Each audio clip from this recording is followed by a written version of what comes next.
La selva, las montañas imponentes y los desiertos infinitos de América del Sur siempre han sido guardianes de secretos ancestrales, susurros de un pasado que se niega a ser olvidado. No son meros cuentos, sino fragmentos de historias tan poderosas que, si se comprendieran plenamente, podrían reescribir la percepción del mundo sobre su propia historia. La aventura de desentrañar estos misterios comenzó de la manera más humilde y a la vez la más mágica, con el hallazgo de un antiguo manuscrito en un rincón olvidado de un mercado de Quito. Era un papel amarillento, frágil al tacto, con una tinta casi borrada por el paso de los siglos y dibujos de símbolos extraños, indescifrables a primera vista. Pero su esencia era clara. Hablaba de 7 tesoros, no solo de oro y joyas, sino de legados, tragedias y destinos rotos que nunca fueron recuperados. Cada uno, una pieza de un rompecabezas continental, esperando ser comprendida. La primera pista, un trazo apenas visible en el pergamino, señalaba hacia los Andes ecuatorianos, donde el aire se vuelve escaso y las cumbres besan el cielo.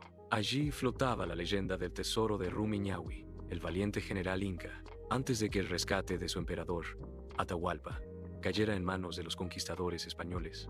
Rumiñahui tomó una decisión desgarradora: esconderlo. No era un simple acto de ocultamiento, sino un desafío a la ambición, una ofrenda a la Pachamama. El oro, fundido y transformado en piezas más manejables, fue cargado en caravanas de llamas, que serpenteaban por senderos imposibles, dispersándose entre las montañas escarpadas, las cuevas oscuras y las lagunas de aguas heladas. Quienes se atrevieron a buscarlo, movidos por la codicia o la curiosidad, siempre regresaban con la misma historia.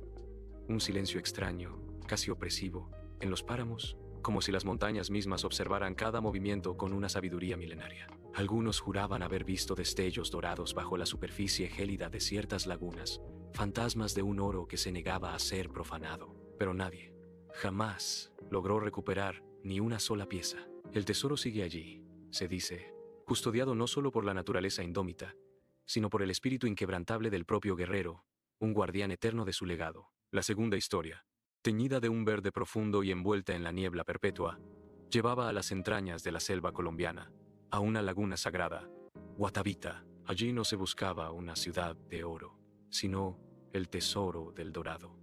Una ofrenda que trascendía la riqueza material. Era el ritual sagrado de los muiscas, donde el Zipa, su líder, cubría su cuerpo con polvo de oro puro y, en una balsa ceremonial, se adentraba en el centro de la laguna para ofrecer piezas de oro, esmeraldas y figuras ceremoniales a los dioses. Con el tiempo, miles de objetos preciosos quedaron sumergidos en sus profundidades, un altar submarino a la fe y la reverencia. La codicia europea no tardó en manifestarse. Se intentó drenar la laguna una y otra vez, con esfuerzos titánicos que involucraron miles de hombres y maquinaria rudimentaria, pero cada intento fracasaba de manera misteriosa y violenta.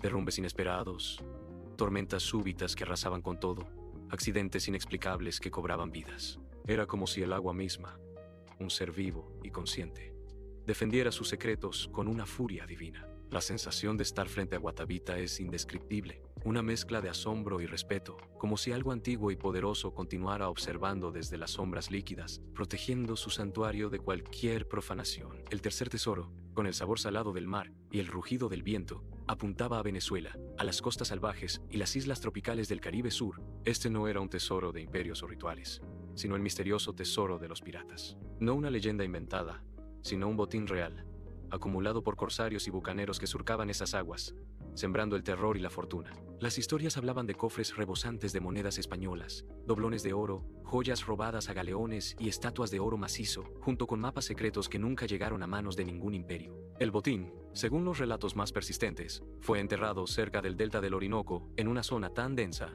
inhóspita y peligrosa, que ni los exploradores más audaces se atreven a adentrarse sin una guía experta y un respeto profundo por la naturaleza. Cocodrilos gigantes, mosquitos portadores de enfermedades, serpientes venenosas y pantanos traicioneros forman una barrera impenetrable. La naturaleza misma, en su estado más salvaje, se encarga de mantener ese tesoro lejos de cualquier ambición humana, una fortaleza verde e inexpugnable. El cuarto punto, marcado por la fiebre del oro y la tragedia humana, llevaba a Brasil, al enigmático tesoro de la Serra Pelada. Este no era un tesoro escondido por la historia, sino uno que la tierra misma reveló y luego reclamó. Cuando se descubrió una mina de oro tan gigantesca que parecía inagotable, miles de personas, impulsadas por la promesa de riqueza, se lanzaron al barranco como si la selva les hablara con voz de oro. Sacaron montañas de oro, una cantidad inimaginable que transformó vidas y paisajes. Pero entre todo ese frenesí, se decía que hubo un cargamento especial, uno tan puro y perfecto, que nunca se registró en ningún libro.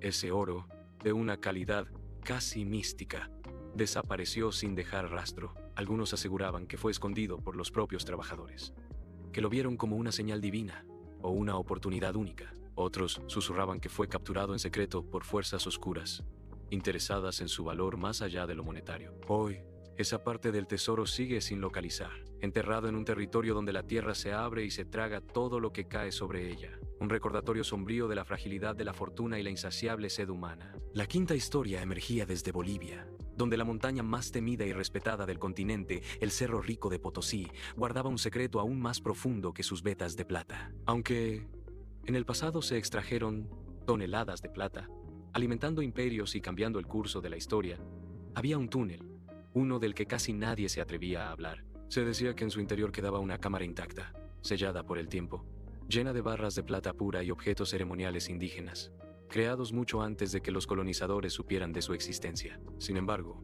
nadie se atreve a entrar.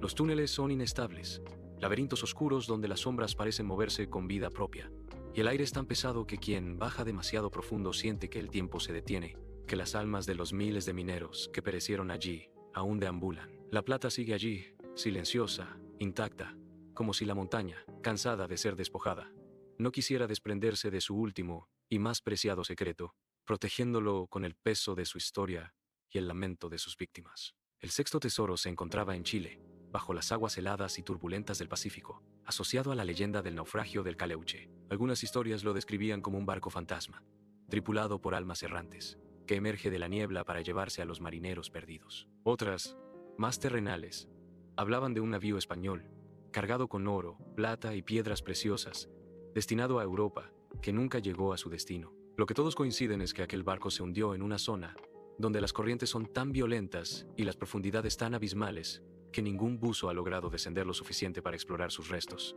Hay quienes aseguran haber escuchado campanas bajo el agua, un tañido fantasmal que resuena en la inmensidad, o ver luces moviéndose en la profundidad, como si el barco aún siguiera navegando en otro mundo, en una dimensión paralela. Su tesoro sigue intacto, protegido por un mar que no perdona, un guardián implacable que reclama para sí lo que la tierra no pudo retener. Y el último tesoro, envuelto en el misterio de la fe y la persecución, llevaba a Argentina, donde se contaba la leyenda del tesoro de los jesuitas. Escondido cuando la orden fue expulsada del territorio en el siglo XVIII, los relatos hablaban de una enorme cantidad de oro, documentos secretos que contenían conocimientos prohibidos y objetos rituales de valor incalculable que los jesuitas enterraron en las sierras de Córdoba para evitar que cayeran en manos equivocadas. El tesoro habría sido dividido en varias partes, cada una oculta en un valle diferente, en cuevas o túneles excavados con precisión. Sin embargo, las rutas exactas se perdieron con el tiempo.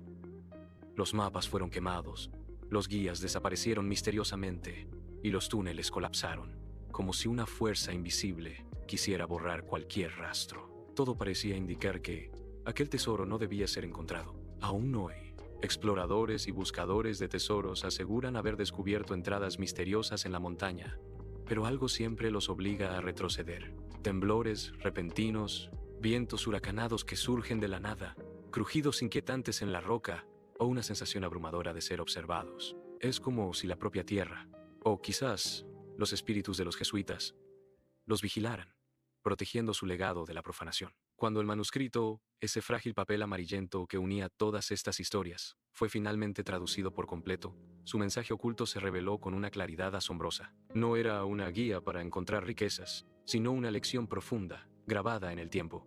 Los tesoros no fueron creados para un solo hombre, sino para recordar que la ambición destruye imperios y la memoria construye legado. No era casualidad que los 7 tesoros siguieran escondidos, inalcanzables. América del Sur, con su vastedad indomable, es un continente que protege sus secretos con uñas y dientes. Su selva impenetrable, su desierto implacable, sus montañas majestuosas y su mar profundo guardan lo que las antiguas civilizaciones consideraban sagrado. No solo oro y joyas, sino historias, sabiduría y advertencias. Los tesoros siguen allí, no esperando a quien vaya tras su riqueza material, sino a quien busque comprender su historia, su significado y el verdadero legado que ofrecen a la humanidad. Son un eco del pasado, un recordatorio de que algunas cosas están destinadas a permanecer ocultas, para que su verdadero valor no sea corrompido por la codicia, sino preservado por el respeto y la memoria.